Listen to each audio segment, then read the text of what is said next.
LG នេះអសោះបើមិនចង់ឲ្យបន្លែផ្លែឈើនៅក្នុងផ្ទះនេះអាស្រោះយូរពេករហូតដល់ពេញទិញថ្មី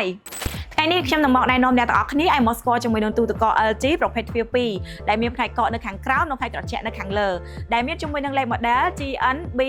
389 FQDM ដែលមានទំហំរហូតដល់335លីត្រ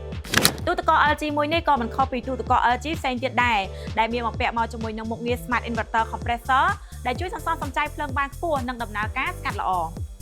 ទូទឹកកក LG មួយនេះក៏មានបំពាក់មកជាមួយនឹងបច្ចេកវិទ្យា Linear Cooling ដែលជួយរក្សាបន្លែផ្លែឈើឲ្យនៅស្រស់បានយូរដោយរក្សាសីតុណ្ហភាពឲ្យនៅថេរត្រឹមតែបូកនឹងដក5អង្សាតែប៉ុណ្ណោះ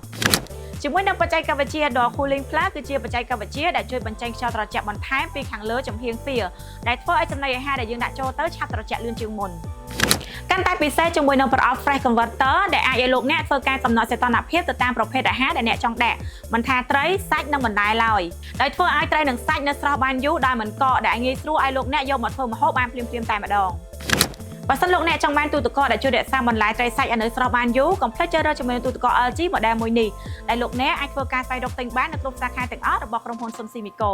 សូមអរគុណជួបគ្នានៅវីដេអូក្រោយទៀត